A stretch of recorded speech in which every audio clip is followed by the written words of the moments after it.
So what we're going to do is record a video about the primary source analysis project, which is looking at a family in Canada known as the Donnellys. They immigrated from Ireland in the 1840s. We sort of joined things in the middle of the action in, I think, February of 1880. This comes from a Canadian mystery series, which is done by some cool historians up in Canada, and they're all historical narrative interpretation kind of behind everything. So what I mean by that is they got all these primary sources, and then at the way back they give you the historical interpretation. It's backwards the way we normally do it. It's a little bit confusing, but that's all right. So what you're going to do on this assignment is you're going to pick one person who's accused of murdering one of the Donnellys on that February 4th day. There's a list of them accessible here. The hyperlink doesn't work, but just copy and paste it and put it in your browser. In the website there are also interpretations. You have to use a username and password, and then they show up. And there are different ways to look at why the murders happened. And they don't take a specific person focus. We'll look at that in just a second. And then there's this timeline. There's a ton of links, and most of the little articles are kind of small. We'll walk through that in this video before I let you go. But this is a secondary source. It's created by the mystery people, and it gives you a breakdown of the events. It's kind of hard to piece together just reading an individual version here and there. I included a rubric. This rubric is for 150 points. There's 1, 2, 3, 4, 5 categories. So 5 times 30 is 150. There's your thesis. There's your use of the secondary interpretations from the website. There's your use of the primary sources. There's your use of citations. And then your written communication. All of these have some detail behind them. By all means, post in a forum or drop in during office hours if you have questions about what I mean by that. I tried to be fairly explicit. How many primary sources? At least 5. How many secondary interpretations? Oof, at least 3 probably. Maybe more. Alright, so let's look at the timeline. Shall we? Can we? Here, let's just pop up the site. That'll be all right. All right, first thing I'm going to do, I'm going to hit Command plus. Plus makes it a little easier to read, makes it a little bigger. Your eyes will thank you for that. So it opens up the website. Mostly, you should look at context and you should look at prelude, but the real nugget for us is in the trials, because that's where they talk about who did what and who saw what happen. The timeline. Let's start there. This breaks down the Vigilance Committee, I'm sorry, is really important. The events immediately leading up to the murders and the events after the murders. There are other things that occur, and the prelude talks about that. The context is mostly Irish immigration. Prelude is the father and he murders somebody and then he goes to prison. And then, anyway, so what we're looking at is the trial, and in each trial, as the case with any legal trial, there's a whole bunch of depositions, testimony. There's newspaper articles. You might find these really useful because they're distilling what's happening in the courtroom. And then some court documents, a whole bunch of letters. All right, let's just click one at random. Let's pick. No, I don't want. All right. No, not that one either. How about William Donnelly? Here we go. Letter from C. Hutchinson from William Donnelly. All right, and it's truncated. It's not the whole letter, it's just a little section. Mr. Hutchinson. So this is William Donnelly writing to Mr. Hutchinson on June 9th, 1880. I'm satisfied now as to where they all met previous to the murder. Old Pat Ryder has a farm.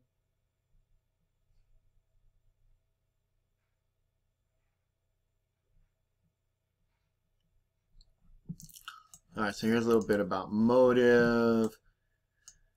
Something about going to their house, right, with the Heenans and the Kennedys, and all of these are big players in the story. So you have to piece together what's going on. That's why I suggest that you pick, you pick a dude, you pick an individual, name of prisoner, James Ryder.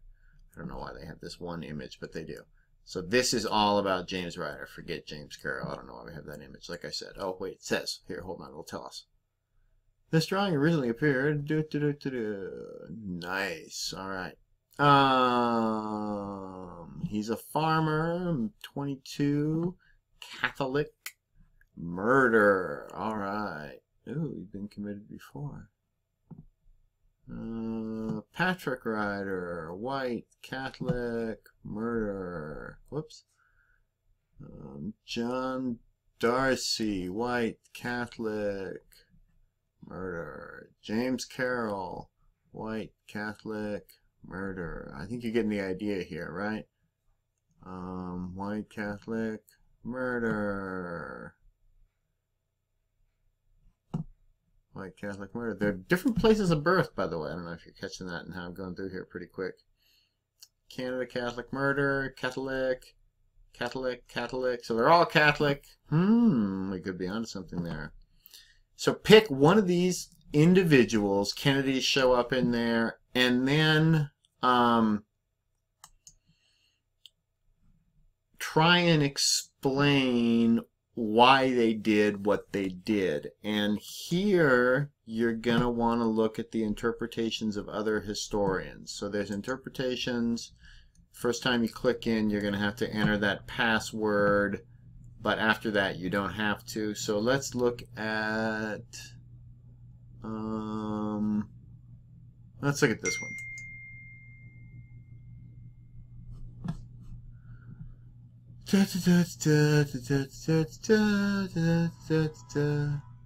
Suggests that much of the violence endemic to Lucan and Biddulph originates in its Tipperary. They're bringing all this stuff with them.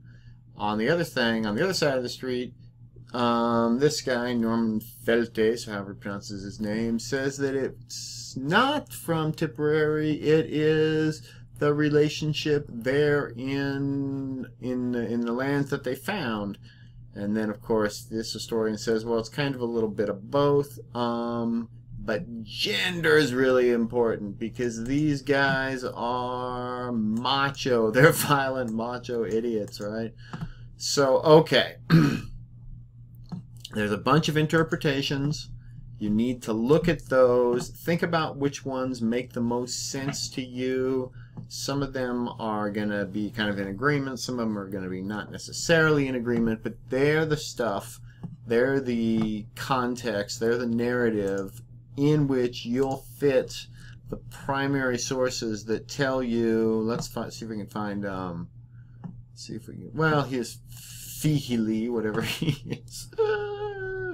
What's he say? So they're short little things, right? Just bop through them and see what you can figure out. Ooh, I know one that you might want to start with. Start with Johnny O'Connor, eyewitness, because he tells you who he sees, and then that's going to be important, right? Oh, I'm going way too fast. I'm sorry.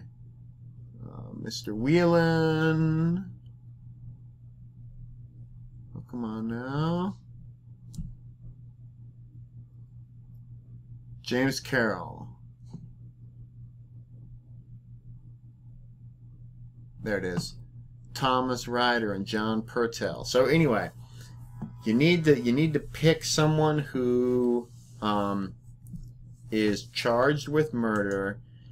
Figure out what they did through the primary sources, and don't forget how important the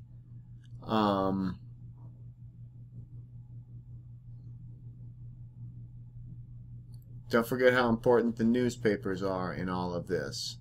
And always when you're looking at this, look at the source, look at the date, and try and figure out how all this stuff fits together. Okay, with that, I'm going to let you loose in this bad boy. Read through the various phases. They'll help you understand it a little bit better. And this is, I mean, this is a Canadian story, but it's also kind of a human story about immigration and power and all that kind of fun stuff. And what the hey, let's throw in some murder just for fun. Well, I hope you enjoy your 4th of July. I shouldn't have said that, but anyway, now I'll have to re-record this when it's not the 4th of July. Enjoy yourselves out there. Peace.